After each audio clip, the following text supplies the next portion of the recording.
Hello, welcome to the LaRouche PAC Weekly Report for August the 8th, 2012.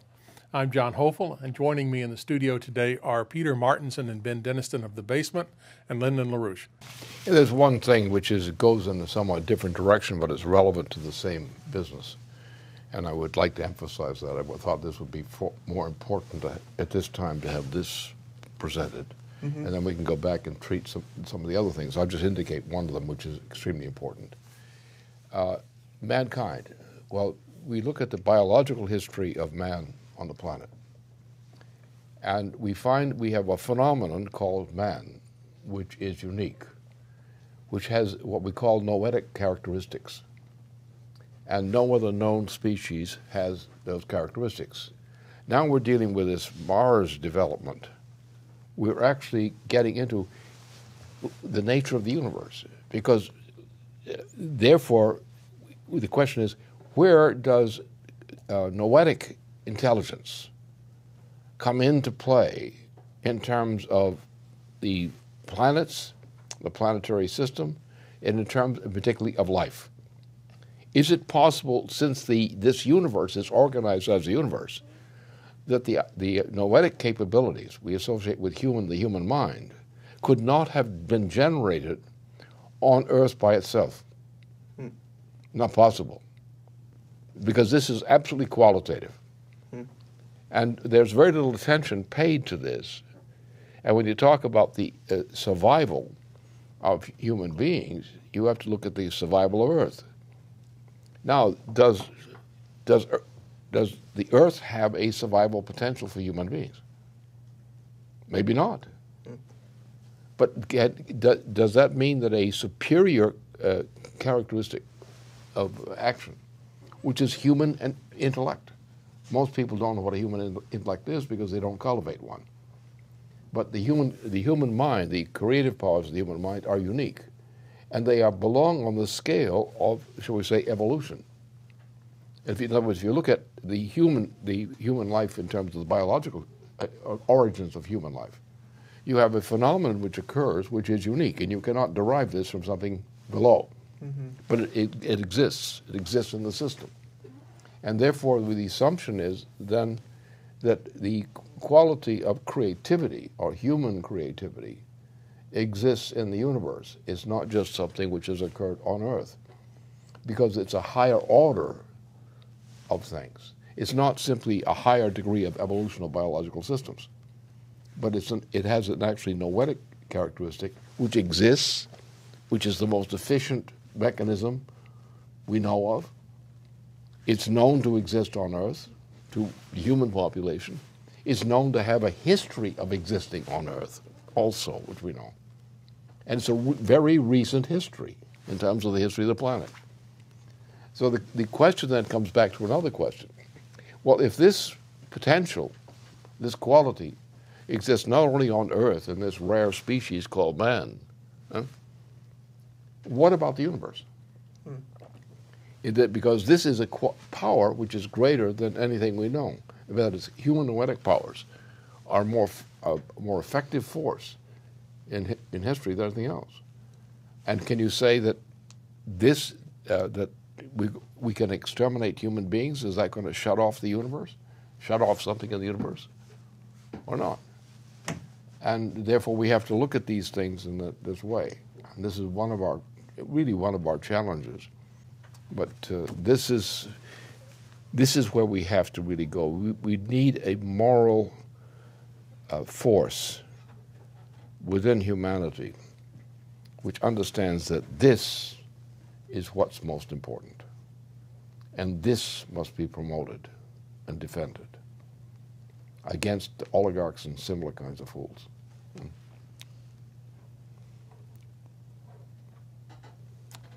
So we have a fairly good agenda for the coming weeks on our ticket. And this is extremely important. It also is important to get people out of the mud, intellectual mud. The people live in the intellectual mud. Their lives are miserable and petty. Their concerns are petty about how I feel and so forth. Right. They have no sense of a role of mankind or being part of mankind with a role in the universe. Well, anyway, that's where we stand. Mm-hmm. And this is very useful, what we've done today, I think, in terms of discussing this, because it lays a platform. It provides a platform which we can take these other questions into mind. Right.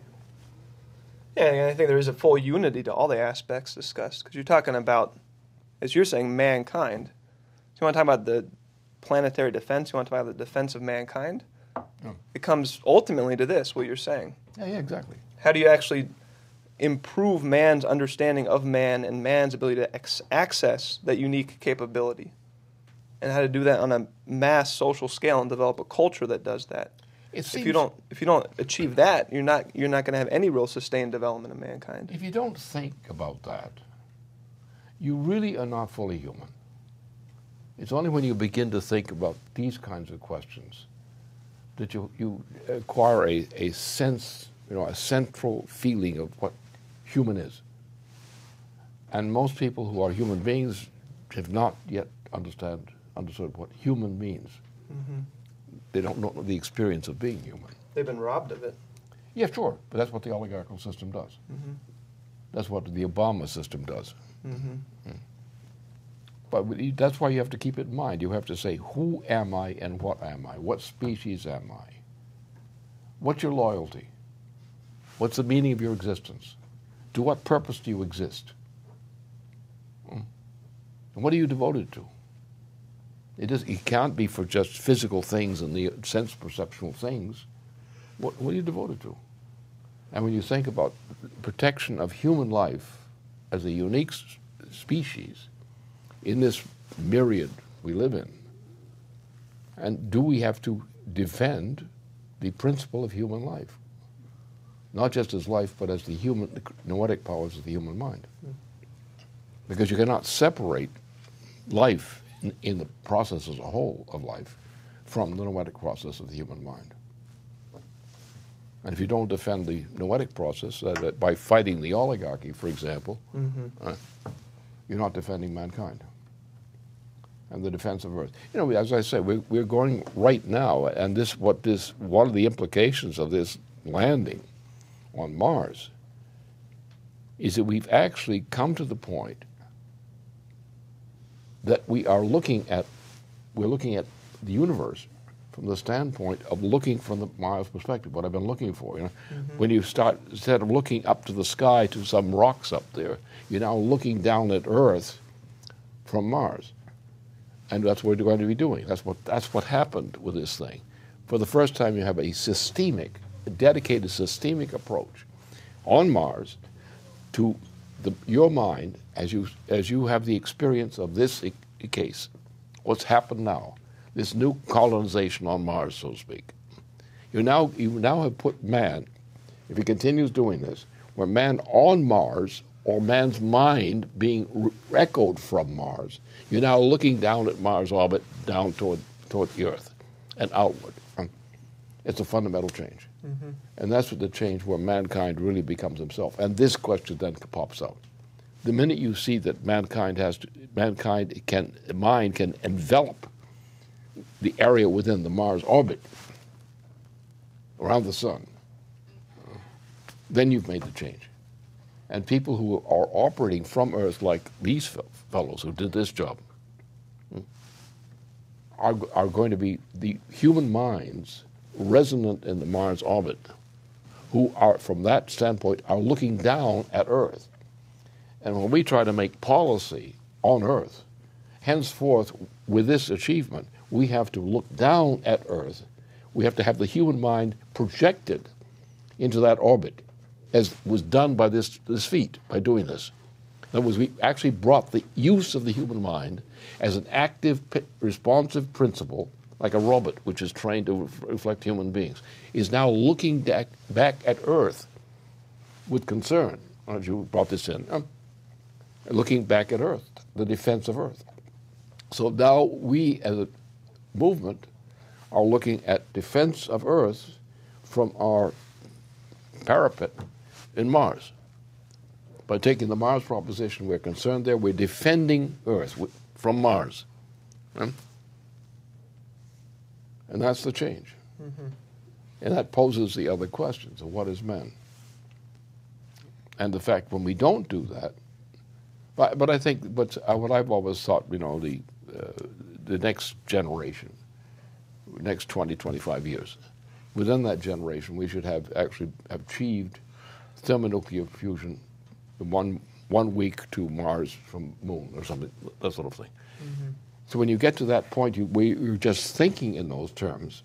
You're already beginning with your mind, which I'm sure this event is doing to many people. You're now thinking we are protecting Earth from Mars. You raise this question. He raised the question. We're now protecting Earth from Mars. That's the defense. And this is a fundamental change, and something like Satan is trying to prevent that from being